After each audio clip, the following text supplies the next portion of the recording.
Let my heart not forget. Let my heart return again to the wonder of a king, to the nearness of a friend. Beautiful, beautiful, beautiful Jesus. How lovely, how sweet is the name. Oh, wonderful, merciful, miracle Jesus. How worthy, how precious, how awesome the name.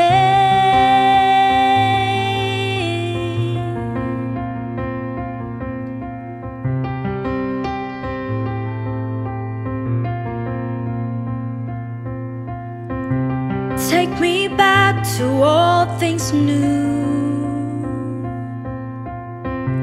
holy, passionate pursuit. Once again I'm making room, anything to get to you. Oh, beautiful, beautiful, beautiful Jesus.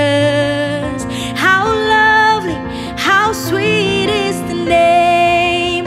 Oh, wonderful, merciful, miracle Jesus. How worthy, how precious, how awesome the name.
Salam warga kerajaan, bagaimana kabarnya?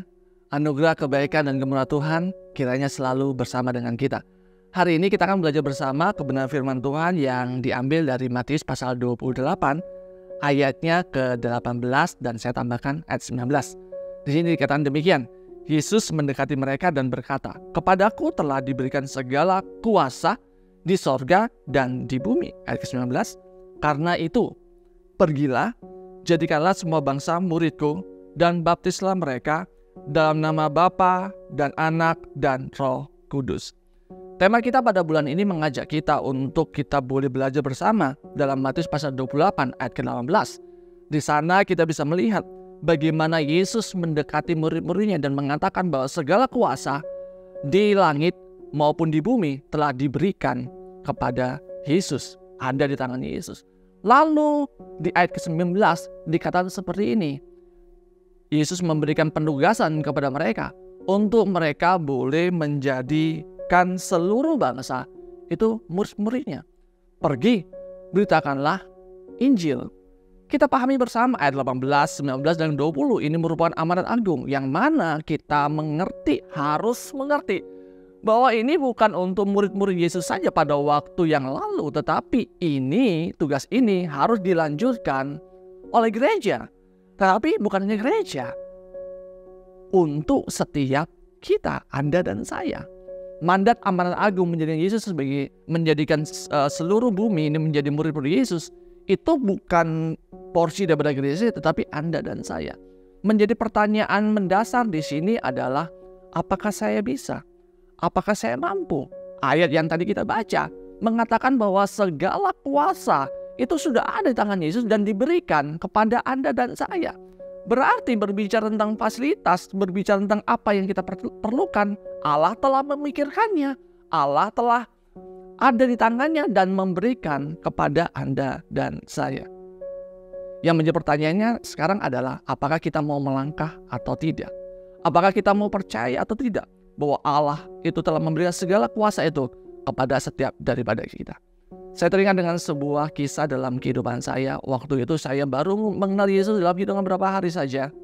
Dan saya berangkat dari kepercayaan non-Kristen. Waktu saya telah menerima Yesus sebagai Tuhan Juru Selamat, saya lagi enak duduk. Tiba-tiba saya didatangi oleh seorang perempuan yang beragama non-Kristen dan bertanya pertanyaan bagi saya itu sangat berat sekali. Pertanyaan demikian, "Mengapa Tuhanmu laki-laki?" Saya terdiam. Teman-teman saya di belakang yang mereka kalaupun dihitung mereka sudah Kristen udah belasan tahun, mereka mengundurkan diri. Tinggal saya dengan teman saya yang perempuan ini. Dia sedang menanti jawaban saya dan saya tidak sedang bercanda. Dia sedang menanti jawaban saya. Saya belum pernah membaca Alkitab. Saya tidak pernah tahu tentang Yesus Kristus adalah Tuhan sebelumnya. Ini baru beberapa hari saya menerima Yesus sebagai Tuhan dan Juru Selamat dalam kehidupan saya. Disitulah saya mengalami ayat ke-18. Ada hikmat Tuhan turun dalam kehidupan saya. Dan ini jawaban saya. Tahu tidak bahwa Yesus itu kenapa dirajakan laki-laki? Yesus itu harus mati disalib dan harus dalam kondisi telanjang. Kalau dia perempuan disalib seperti ini, nggak mungkin. Oleh karena itu kalau dia perempuan, dia akan disalib, akan memeluk salibnya. Kan tidak masuk akal. Oleh karena itu dia harus laki-laki, disalib telanjang, maka dia bisa disalib demikian. Tanpa saya sadari, jawaban saya itu membuat dia mengatakan seperti ini, "Oke, ini masuk akal." Waktu berjalan dan saya masuk dalam sebuah sekolah teologi, saya merenungkan kembali jawaban itu. Ternyata jawaban itu adalah jawaban paling konyol sedunia yang pernah saya pikir. Kenapa saya bisa jawab seperti itu ya? Teringatlah saya dengan sebuah statement yang dicatat dalam Alkitab, "Jawablah orang bodoh sesuai dengan kebodohannya." Saya waktu itu mengatakan bahwa usia pertobatan saya berapa sih? Saya masih kecil, saya masih bayi rohani, tapi diperhadapkan dengan satu kondisi di mana saya harus memberitakan firman. "Pergi dan jadikanlah semua bangsa muridku." Saya bisa beralasan, aku belum sekolah Alkitab, aku belum rock journey, aku belum ini dan itu sebagainya. Tetapi saya percaya Tuhan yang memampukan saya. Saya menyapa untuk Bapak dan Ibu yang sedang menyaksikan Voice of Victory ini. Mungkin panggilan itu ada dalam kehidupan Bapak dan Ibu. Dan Bapak dan Ibu mau melangkah dan bertanya, apa yang ada pada saya? Wow, tema bulan ini menyatakan seperti ini. Yang ada padamu adalah Roh Kudus dalam kehidupanmu. Dia akan mengajar setiap daripada kita untuk kita boleh menjadi saksinya. Asalkan kita mau atau tidak. Mari kita berdoa. Bapa, dalam nama Yesus kami ucap syukur Tuhan untuk kepercayaan Tuhan percaya dalam kehidupan kami. Untuk kami boleh menjadi saksi-Mu dimanapun kami berada. Terkadang kami bergumul dengan apa yang ada dalam kehidupan kami. Melalui kebenaran firman Tuhan pada hari ini kami melihat bahwa Tuhan yang memanggil, ada Tuhan yang menyediakan, dan Tuhan itu adalah Tuhan yang memperlengkapi setiap daripada kami.